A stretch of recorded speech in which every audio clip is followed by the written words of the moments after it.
Assalamualaikum warahmatullahi wabarakatuh. Waalaikumsalam warahmatullahi wabarakatuh. Gimana kabarnya anak-anak ibu hari ini? Baik. Sehat. Ada sarapan? Ada. Baru sarapan. Sebelumnya masuk pelajaran apa tadi? Oh, pantesan ya.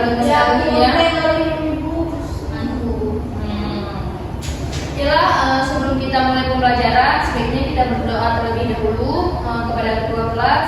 Mohon kesediaannya untuk memimpin doa. Sebelum kita mulai pelajaran apa ini kita berdoa.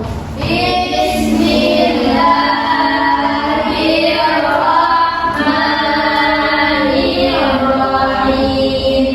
Rabbi zidni ilman warzuqni fahman. Amin. Selanjutnya ibu mau absen dulu nih. Mana absennya ketua kelas?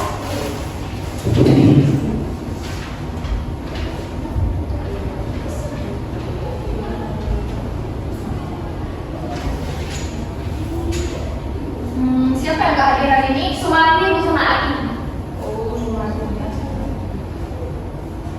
Ibu absen satu-satu lah ya. Cut Nadila, Hadir. Irmawati, saya, Salmita Zahira, Sabila Siti Siregar, Siti Aminah, Widya Putri.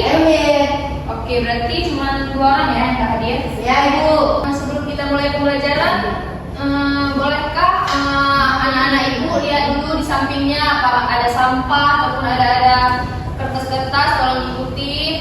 Enggak ada, Bu. Pakaiannya udah rapi semua. Ini ada pakai siput. Ya ada ya rapi ya. Cut Nabila kenapa dia sakit ya? Itulah anak-anak ibu jaga kesehatannya, jangan sampai sakit. Ini lampu pasti gara-gara gak makan pagi kan? Ya. Bu harap anak ibu selalu makan pagi ya, makan yang teratur, jangan begadang dan lupa olahraga. Jadi hari ini kita akan belajar tentang gotong royong. Nah, ibu mau tanya nih, apa yang terlintas di benak kalian ketika mendengar kata gotong royong? Aminah, Bu. Oke, Aminah, silakan. Kerjaan yang dilakukan bersama-sama. Ada lagi? Bersih-bersih ya, bentuk kelompok Ibu. Oke, bagus. Pertanyaannya ini siapa tadi? Aminah sama Ifti ya? Oh, ibu catat dulu ya. Yang jawab pertanyaan pasti ada nilai dari ibu. Oke. Nah, kemudian adakah pengalaman dari anak-anak ibu nih tentang gotong royong? Baik itu di rumah, di sekolah maupun di lingkungan masyarakat. Bu, saya di rumah pernah gotong royong sama kakak sama adik bersihin rumah, bersihin meja belajar, tempat tidur, sapu-sapu, pel-pel, buku. Oke, bagus. Salsabila. Salsabila ya? Iya, Bu. Satu. Nah, ada lagi adalah anak ibu yang pernah melakukan gotong royong di masyarakat nih. Siapa Ada, dulu? Ibu. Oke, siapa dulu nih? Nah, boleh Mbak Kakak. Pernah ini Ibu bantuin warga itu bersihin apa itu selokan sama tangga miskin Ibu. Oke, tepuk tangan dulu Pak Desa. Ti? Kalau di sekolah itu biasa juga gotong royong, Bu, di lapangan upacara, Bu, di kelas juga sapu-sapu, biasanya setiap kelas sapu, Bu. Oke. Nah, jadi tujuan pembelajaran kita hari ini, Ibu harap kalian bisa menjelaskan pengertian kerjasama, kategori kerjasama, serta sikap dan perilaku dalam kerjasama. Kemudian setelah Ibu tampilin video nanti, Ibu harap kalian bisa tahu betapa pentingnya kerjasama dalam kehidupan sehari-hari. Dan diskusi kelompok, Ibu harap anak-anak Ibu semua bisa menunjukkan peran aktif kerjasama dalam kehidupan bermasyarakat, baik itu di sekolah, di rumah maupun di lingkungan sekitar. Oke. Tadi Ibu tampilin.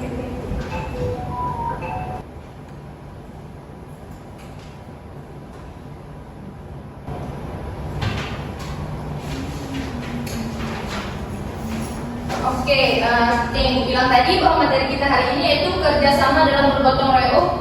Ini ya, lampu aja. Nah, kerjasama dalam bergotong royong. Yang pertama ada pengertian kerjasama dan gotong royong. Nah, siapa antara anak-anak itu yang tahu apa itu kerjasama? Ayo, siapa? Saya Oke ya Kak? Kerjasama itu Bu, dia gini, misalkan kan kita rame-rame, pastinya kan lebih dari 2 atau 3 orang, dan itu pasti ada tujuan tertentu melakukan sesuatu, kayak misalnya kayak gotong royong tadi, kayak bersih-bersih, kayak gitu. Tujuannya tuh membersihkan kelas, gitu Bu kalau menurut saya. Oke, tepuk tangan dulu buat salah satu Kak. Jadi kerjasama ini yaitu adalah suatu pekerjaan yang dilakukan secara bersama-sama untuk mencapai suatu tujuan tertentu. Nah, kerjasama ini sangat berkaitan sekali dengan gotong royong. Nah, karena gotong royong ini merupakan 6 dari pilar profil pelajar Pancasila, ya kan? Tahu apa profil pelajar Pancasila? Tahu. Kemudian ada kategori kerjasama. Yang pertama ada kerjasama spontan. Jadi kerjasama spontan ini adalah kerjasama yang tanpa direncanakan, yaitu kerjasama yang spontan dilakukan.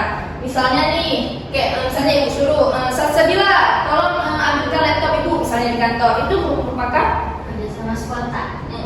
Kemudian yang kedua ada kerjasama langsung. Nah, kerjasama langsung ini misalnya kayak KKN.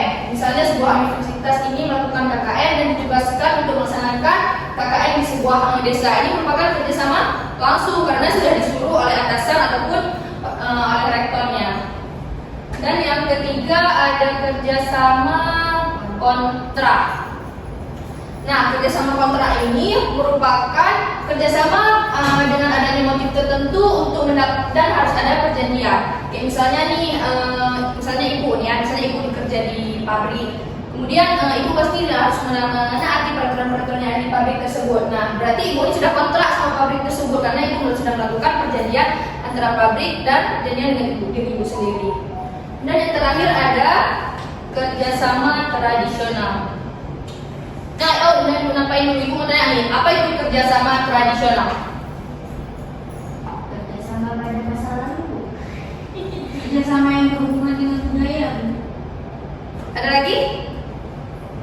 Tradisional. Berarti menggunakan cara-cara lama. Ini mungkin karena udah siang ya? Iya. Karena ibu udah lapar kan? Iya. Nah, jadi kerjasama tradisional ini merupakan bentuk kerjasama yang tercipta melalui terencana, yaitu secara turun-temurun. Tradisional nih, misalnya nih di desa kalian ada nggak maulid? Ada. Nah, misalnya ada maulid kan, pasti kita ayah kita nih, mama kita datang nih beramai-ramai ke maulid, membersihkan perkarangan masjid, menghias masjid.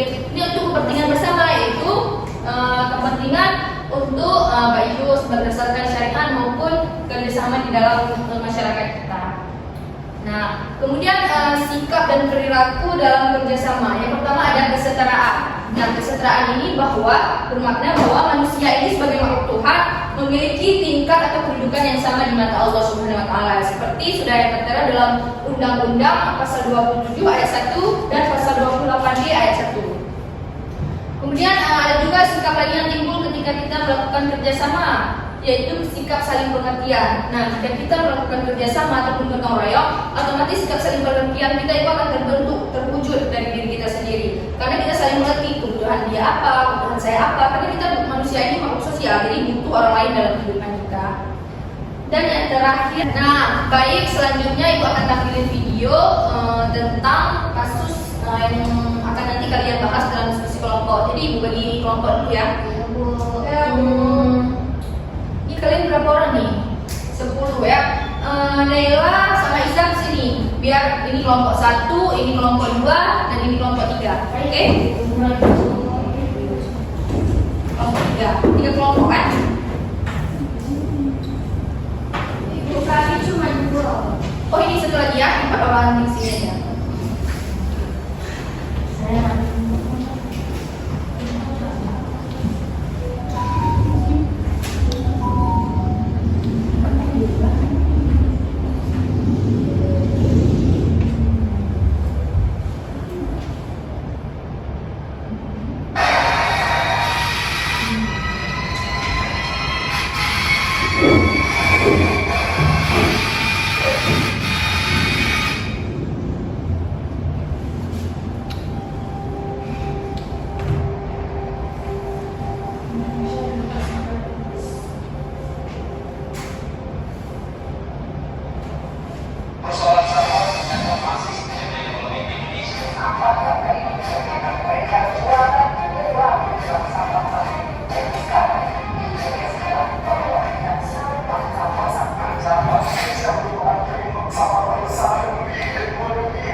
Siapa yang bisa jawab? Oke. Silakan. Dari bukan tumpukan sampah yang semakin banyak di Indonesia. Kurangnya gotong royong. Oke. Nah, kemudian menurut kalian nih, siapa penyebab ataupun siapa ulah dari kasus tersebut, dari masalah tersebut? Manusia. Ya. Oke. Dan kemudian hal ini kenapa bisa terjadi?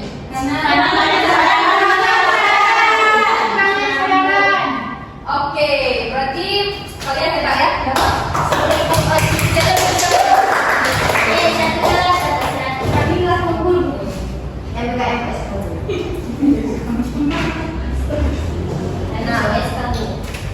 Nah, dari video tadi itu Ibu suruh analisis nih, ada beberapa pertanyaan mesti Ibu suruh analisis. Ibu bagi dulu ya LKPD-nya.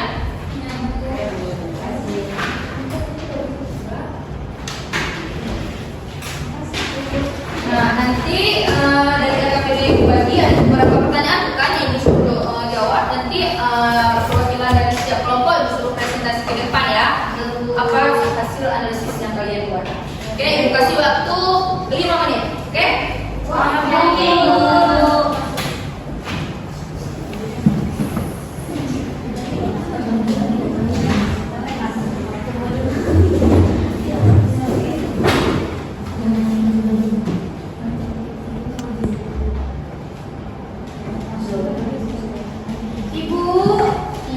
Ada apa?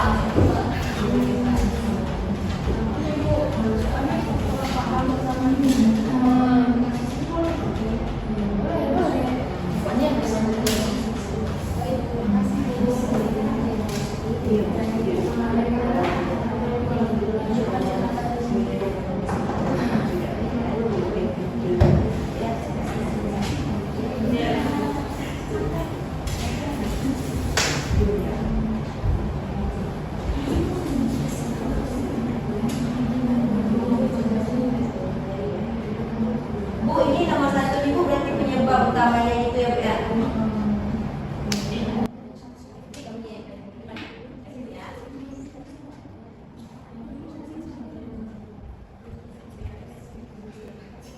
Oke, gimana anak-anak Ibu? Udah pada siap? Udah Ibu. Baik, silakan perwakilan kelompoknya maju ke depan yang presentasi. Ayo coba.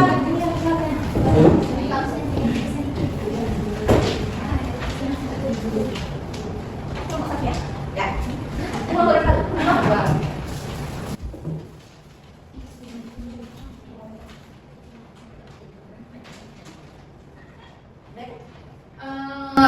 Kelompok pertama berarti kelompok 1 dulu ya. Kita silakan untuk kelompok 1 maju. Baik teman-teman, perkenalkan nama saya Widya Putri, saya perwakilan daripada kelompok 1. Di sini saya akan mempresentasikan hasil kerja kelompok kami. Nah, jadi pertanyaannya adalah apa sih penyebab utama dari kurangnya gotong royong yang ada di lingkungan kita? Nah, jadi penyebab utamanya teman-teman, yang pertama itu karena adanya kesadaran bahwasanya aku dia. Nah, jadi karena adanya individualisme tadi, makanya gotong royong ini menjadi berkurang di lingkungan masyarakat. Kemudian yang kedua itu karena adanya jadwal kerja yang padat, misalnya kita sibuk gitu, jadi kita nggak mau gitu, nggak ikut sempat berhadir di dalam kegiatan gotong royong karena merasa diri bahwasanya kita tuh punya kesibukan masing-masing. Dan yang selanjutnya adalah yang ketiga itu karena adanya kurangnya menekankan. Nah, jadi kadang kurangnya dari keluarga tuh dia nggak kasih tahu ke anaknya bahwasanya penting gotong royong ataupun kesadaran dirinya itu kurang. Nah, makanya gotong royong ini nggak terlalu dihitungkan. Oleh karena itu penyebab utama gotong royong ini harus kita berikan sedikit-sedikit itu, kita beritahu sedikit-sedikit karena gotong royong ini dapat menjadi tradisi yang memang tidak bakal punah kalau misalnya kita enggak ini. Ya, mungkin cukup sekian dari saya. Oke, kita tepuk tangan dulu buat kelompok 1. Selanjutnya silakan untuk kelompok 2. Perkenalkan, nama saya Sofia Fitri Serigan. Saya perwakilan dari kelompok 2 yang bisa dicatat ini. Jadi pertanyaannya adalah apa sih dampak negatif dari kurangnya kerjasama? Kayak seperti yang disampaikan teman kita Widya tadi, karena adanya sikap dia, saya gitu kan. Jadi melahirkan sikap apatis nih sesama tetangga. Terus kayak video yang disampaikan Ibu juga tadi, akibat adanya sikap apatis, jadi orang tuh gak bekerja sama, lama-lama gak ada gotong royong, sampah lagi menumpuk dan menumpuk. Nah, kejadian seperti itu juga bisa menyebabkan apa? Banjir. Jadi itulah Bu dampak negatif Bagus ya, kayaknya sih sudah. Selanjutnya silakan untuk kelompok 3. Baik, assalamualaikum warahmatullahi wabarakatuh. Waalaikumsalam warahmatullahi wabarakatuh. Baik, izinkan kami mempresentasikan hasil kerja kami dari kelompok 3. Baik, di sini itu tadi bertanya, apa sih solusi untuk meningkatkan gotong royong? Nah, solusi dari kami mungkin yang pertama itu pendidikan dan sosialisasi nilai kebersamaan. Nah, guru bisa mengajarkan mulai dari di sekolah itu kurikulum. Nah, misalnya guru ini bisa mengajar tentang kewarganegaraan, tentang kerja bakti, empati, dan juga bisa mengajarkan tentang kampanye-kampanye sosial untuk mengajak dan mensosialisasikan tentang gotong royong, tentang pentingnya gotong royong, tentang pentingnya menjaga kebersihan. Dan yang kedua mungkin pemanfaatan teknologi untuk koordinasi. Nah, WA atau Telegram atau juga TikTok itu juga bisa kita manfaatkan untuk kita iniin pembahasan penting mengenai gotong royong. Tadi kita buat poster. Nah, ini pentingnya gotong royong dan kita mengajarkan kepada murid-murid lain dan juga kita bisa mengajak semuanya untuk berpentingnya gotong royong. Nah, mungkin inilah presentasi dari kami. Wabillahi taufiq wal hidayah. Wassalamualaikum warahmatullahi wabarakatuh. Baik, sangat bagus sekali ya presentasi dari anak-anak ibu semua. Presentasinya, analisisnya sangat bagus. Kayak sudah critical thinking yang C6 gitu ya. Oke, silakan anak-anak ibu kembali ke tempat duduk masing-masing. Terima kasih ibu.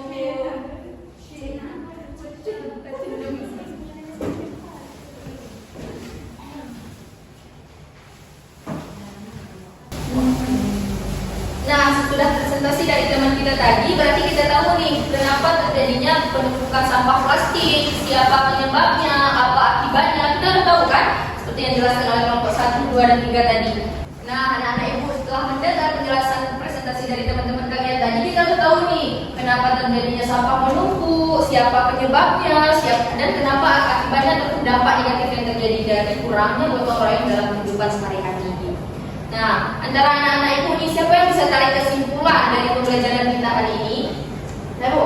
Oke, silakan. Nah, jadi Ibu, kesimpulan dari pembelajaran kita hari ini yang pertama kita tuh harus punya kesadaran untuk melakukan gotong royong. Karena kalau misalnya kita nggak ada budaya gotong royong, maka nanti tempat kita tinggal itu bakal menjadi hal-hal yang memang ini Bu nggak bagus gitu, nggak bersih. Kemudian gotong royong itu nggak hanya di lingkungan rumah kita saja, tapi di lingkungan sekolah, di lingkungan masyarakat, dan di lingkungan di mana kita itu menempati itu harus bersih. Jadi budayakan gotong royong dari sekarang. Oke, mantap Kak jelaskan. Jadi seperti yang di video tadi bahwa Indonesia ini merupakan negara nomor 1 ya terbanyak sampah di dunia.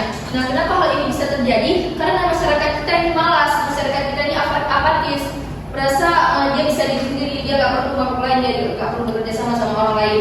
Masyarakat ini gimana kita bilang, terlalu sibuk dengan pekerjaan masing-masing, sehingga budaya dan tradisi gotong royong ini sudah mulai memudar. Padahal gotong royong ini merupakan tradisi turun-temurun dari nenek moyang kita yang merupakan profil pelajar Pancasila. Oke.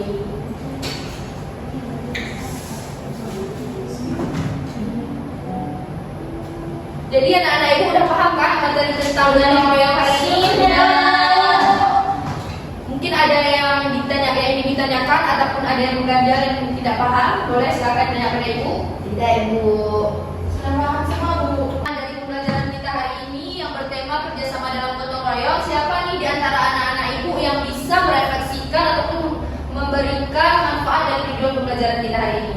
Saya Bu. Oke, bisa silakan. Nah, jadi manfaat dari pembelajaran kita pada hari ini yaitu gotong royong itu memiliki banyak sekali manfaat, seperti dapat meningkatkan kerjasama dan solidaritas antar masyarakat, antar kehidupan lingkungan, terus dapat menghemat energi, rekrut waktu, terus juga dapat meningkatkan efisiensi, dan gotong royong dapat memungkinkan pembagian tugas serta tanggung jawab masing-masing anggota yang melakukan tugas gotong royong tersebut, dan juga dapat membangun komunitas yang kuat di dalam lingkungan masyarakat. Oke, nah jadi setelah disampaikan dari bawah manfaat kita belajar gotong royong ini sangat penting karena gotong royong merupakan tradisi dari nenek moyang kita tidak bisa digunakan terutama di Indonesia.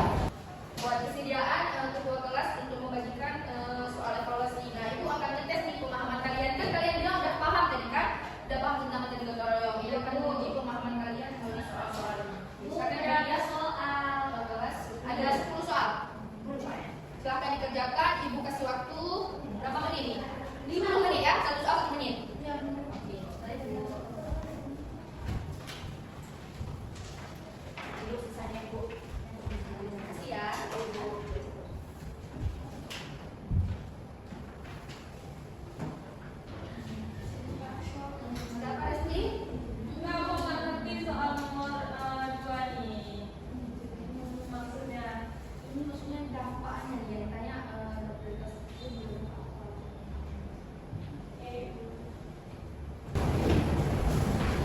jawabannya kok ada 2 yang salah. Oh, yang sama ya? Beri aja, satu aja. Bu, ada kendala? Oh, ya Bu, ini Bu kan yang dimaksud dengan gotong royong Apa saja bentuk yang dilakukan di masyarakat? Kayak misalnya udah jelasan sampai ini tadi. Bisa kok. Oke.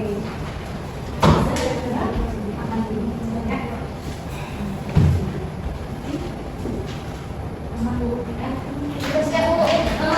Waktunya tinggal 1 menit lagi nih, ayo anak-anak cepat.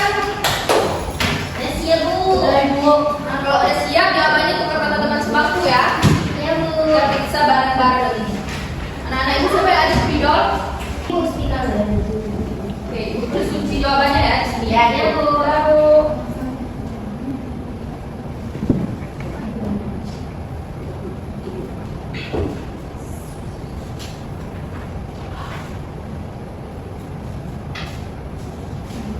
Oke, itu kunci jawabannya bisa anak-anak lihat ya. Kunci jawabannya yang satu, kalau ada yang benar tulis benar, kalau ada yang salah kita tulis salah, harus dibenarin, oke? Iya Bu. Bu, itu yang C apa? Yang 7. Itu I. Siap? Sudah. Bu. Udah Bu. Ditulis benar salahnya ya. Ya Bu. Berapa betul, berapa salah tulis di bawahnya keterangan. Keterangan S berapa, B satu. Siap? Masih Bu.